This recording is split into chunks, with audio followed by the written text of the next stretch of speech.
Okay, Assalamualaikum warahmatullahi wabarakatuh. Ahlan wa sahlan, selamat datang ke channel YouTube Aqsa Sharif. Kepada yang menonton ketika ini, jangan lupa subscribe, share dan komen di bawah sekiranya anda ada komen. Penonton yang dikasihi oleh Allah Subhanahu Wa Taala, ramai yang bertanya kepada saya ketika saya berceramah di sekolah ataupun di masjid, surau dan sebagainya, bolehkah kita bunuh orang Yahudi?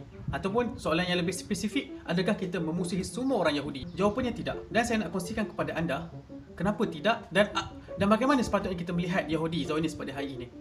Pertama sekali, kenapa tidak? Sebab bukan semua Yahudi itu melakukan kezaliman. Bahkan di negara haram Zionis pada hari ini pun, bukan semua yang digelar sebagai rakyat yang memegang pasport Israel ataupun rakyat Israel itu seperti yang mereka namakan adalah orang yang melakukan kezaliman, penindasan. Jawapannya tidak.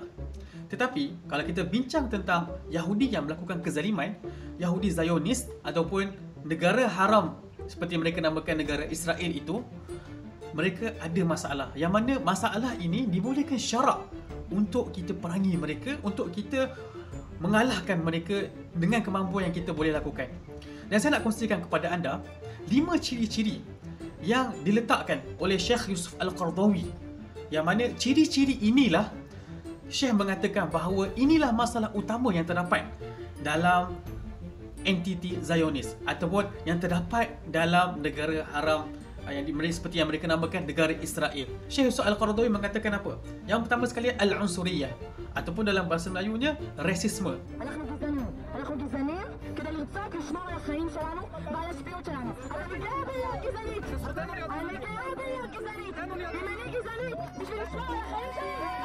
Okey, ini bukanlah perkara yang tersembunyi lagi dalam masyarakat Yahudi di negara haram Zionis. Jangan kata rasisme itu berlaku dalam kalangan orang Arab Palestin sahaja, tetapi orang Yahudi sendiri yang menjadi mangsa rasisme. Okey, khususnya Yahudi yang berasal daripada negara-negara Arab seperti negara Maghrib, Iraq, Yaman, Tunis, ataupun Yahudi yang berasal daripada negara Afrika. Dan anda sendiri boleh lihat dokumentari yang dilakukan ataupun yang dihasilkan oleh Al Jazeera sendiri, yang mana mereka melakukan satu dokumentasi atau mereka merakamkan bagaimana keadaan orang-orang Yahudi yang berada di negara haram Zionis ataupun yang berada di tepi barat. Mereka sendiri alami sistem rasisme yang sangat tinggi. Itu orang-orang Yahudi, apatah lagi orang Arab Palestin, yang mana bagi mereka dibolehkan untuk lakukan apa-apa sahaja. Saya ada tulis link tersebut, link dokumentari tersebut di bawah. Jadi dari mana berlakunya rasisme ini? Amalan rasisme ini kita harus kembali balik daripada kitab agama mereka. Kalau anda tahu bahawa dalam kitab agama mereka atau kitab Taurat mereka yang telah diseleweng itu, memang ada cerita-cerita ataupun fahaman-fahaman yang mereka ambil yang menjadikan mereka ini rasisme. Bahkan dalam kitab agama mereka ni digelar sebagai Asy-Sya'bul Mukhtar. Dalam bahasa Arabnya lah, saya tak faham bahasa Hebrew. Okey, mereka ini digelar sebagai bangsa ataupun orang-orang yang dipilih oleh Tuhan. Bayangkan, dalam kitab agama mereka, Tuhan memuliakan mereka, menyucikan mereka walaupun mereka melakukan pelbagai kerosakan dan kemungkaran. Tuhan menghalalkan mereka untuk bunuh orang lain dan sebagainya. Hanya sebab apa? Sebab mereka adalah bangsa yang terpilih. Dalam kitab mereka ada tulis annaka sya'bun muqaddasun li rabb ilahak wa qad ikhtaraka ar-rabb likai takunu lahu sya'ban khasan fawqa jami' asy-syu'ub alladhi al wajhil ard. Anda adalah bangsa yang suci di sisi Tuhan kamu. Kamu telah dipilih oleh Tuhan kamu untuk dijadikan satu bangsa di atas bangsa-bangsa yang lain di atas muka bumi ini. Jadi ini fahaman yang mereka ada dalam kitab mereka.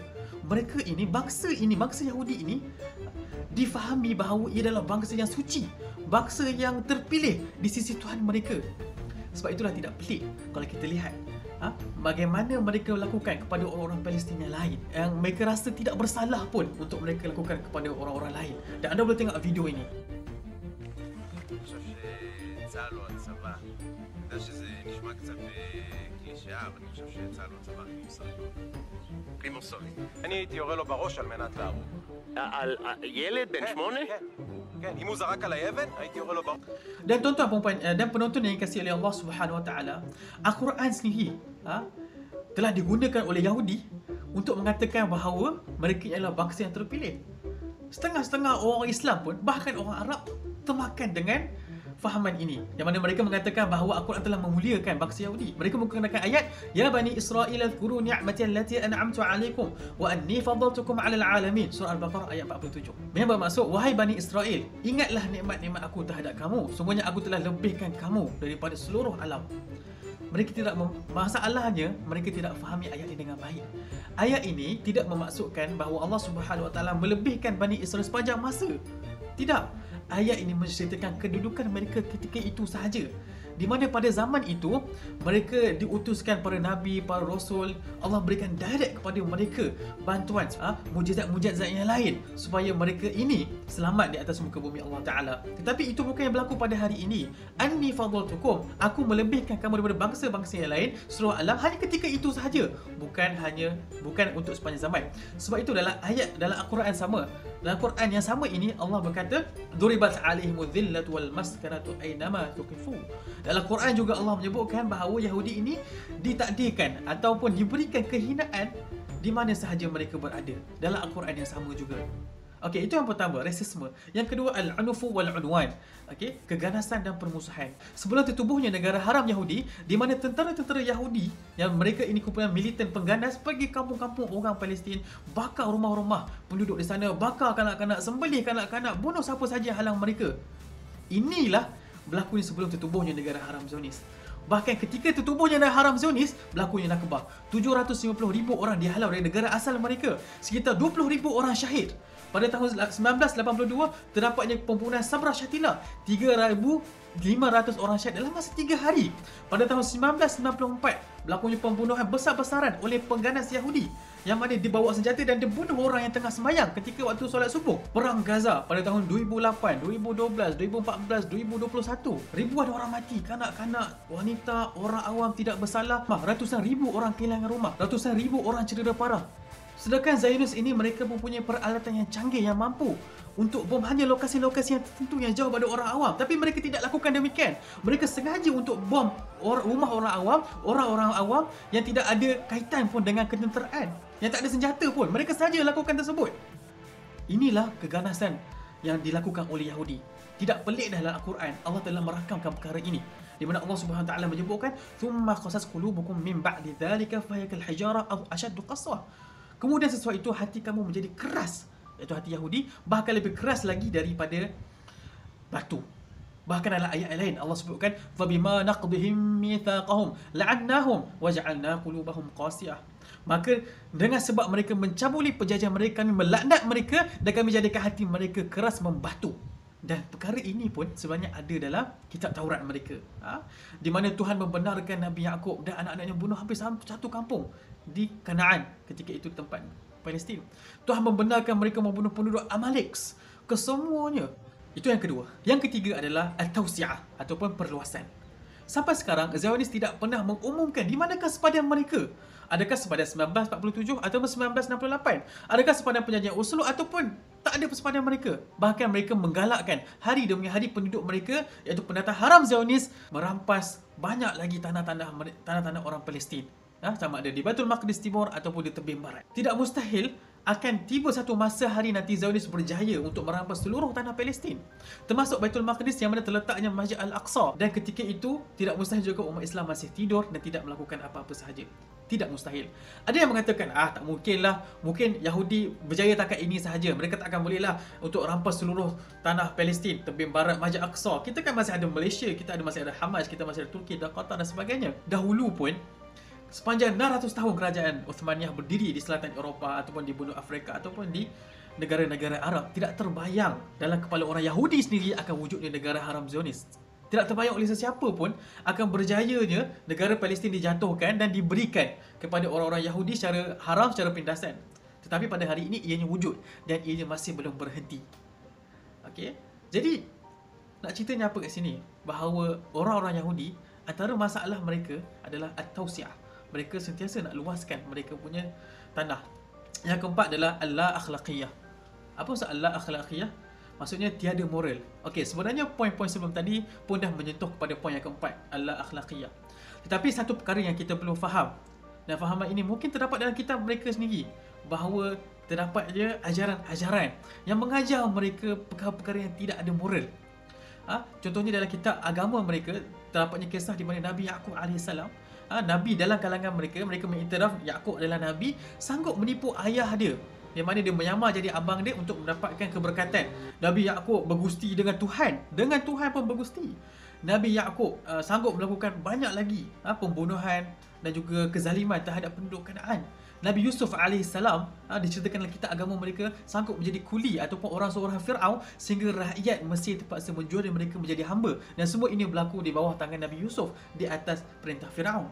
Nabi Lut di mana anak perempuan dia bersetubuh dengan baginda dengan alasan untuk menambahkan zuriat mereka. Jadi semua perkara tidak bermoral ini perkara yang tidak bermoral ini wujud dalam kitab agama mereka, dan banyak lagi kisah-kisah yang lain. Dan tidak peliklah kalau kita lihat pelampau-pelampau Yahudi pada hari ini sanggup buat apa sahaja untuk mendapatkan tanah Palestin. Dan tidak peliklah kalau kita lihat pada hari ini tidak bermoralnya orang Yahudi hari ini, mereka tidak pernah pegang pada janji mereka. Dan Allah telah rakamkan perkara ini dalam Al-Quran. Alladzina ahadta minhum thumma yanquduna ahdahum fi kulli marratin thumma la yattaqun. Iaitu orang-orang yang engkau telah mengikat perjanjian setia dengan mereka. Allah kata apa? Mereka mencabuli perjanjian mereka tiap-tiap kali mereka melakukan perjanjian tersebut, sedang mereka tidak memelihara diri mereka. Okey, yang kelima adalah asyuha wa ibaratul mal. Okey, mereka ini sangat kedekut dan sangat perhambakan harta. Okey, sangat rasa tak cukup dengan apa yang mereka dapat kat dunia ni. Kau tengok pada awal sejarah mereka pun, apabila mereka sampai je ke tanah Palestin, mereka dah dapat tanah dengan bantuan British, walaupun secara tak halal atau secara ilegal, tapi mereka dah dapat tanah mereka. Dan bilangan mereka pun sangat sedikit nak dibandingkan dengan orang Palestin yang dah ada lama kat situ. Tapi tak cukup. Okey, mereka memberontak pula. Mereka tubuh pasukan-pasukan militan mereka, yang mana antara pasukan militan ini diharapkan oleh British sendiri. Dan mereka ini, orang Yahudi, siap menyerang lagi orang British sebab mereka nak tuntut negara Yahudi di Palestin. Okay? Buat masa sekarang, mereka dah ada Amerika Syarikat. Mereka dah ada sebahagian besar daripada negara-negara Eropah. Tetapi mereka masih terus lobby Amerika Syarikat ataupun negara-negara lain supaya memastikan negara-negara Arab juga menyumbang kepada mereka. Jadi mereka ini tidak pernah cukup. Okey, mereka sendiri rasa mereka ini tak pernah cukup. Mereka akan tambah lagi mereka punya peluasan kekuasaan mereka. Saya nak kongsi kepada anda satu ayat Quran yang mana Syekh Husain Al-Qawi letakkan dalam bukunya di bawah tajuk ini. Allah Subhanahu Wa Taala menyebutkan am lahum nasibun minal mulk fa idza la yu'tuna an-nasa naqira. Apakah mereka fikir orang Yahudi ini mereka ada kekuasaan, dan kalaulah mereka ada kekuasaan, mereka ini tidak berikan sedikit pun kebaikan kepada manusia. Dan Allah menyebutkan dalam ayat ini, dalam masuk kebaikan itu Allah menyebutkan nakhira. Okey, nakhira ni apa? Nakhira ini adalah seutas benang kecil ataupun tali kecil yang ada dekat belakang, belakang biji tamar. Jadi ayat nak cerita tentang identiti Yahudi, yang mana mereka sendiri, yang mana Allah telah memperingatkan kepada kita bahawa akan berlaku perkara ini. Okey, dan tidaklah memasukkan semua orang Yahudi. Perkara ini kena faham betul-betul. Okey, kalau baca ayat-ayat Al-Quran yang cerita tentang Yahudi pun, Allah tak masukkan semua Yahudi yang ada kat Madinah. Di mana Yahudi kat Madinah pun ada yang beriman, ada yang masuk Islam. Tetapi Allah memasukkan Yahudi yang melakukan kezaliman. Yahudi ahli kitab yang diberikan kitab oleh Allah Subhanahu Wa Taala, yang membaca kitab yang telah diberikan kepada Nabi Musa alaihissalam, kemudian mereka selewakan dan mereka tidak mahu beriman dan mereka melakukan kezaliman.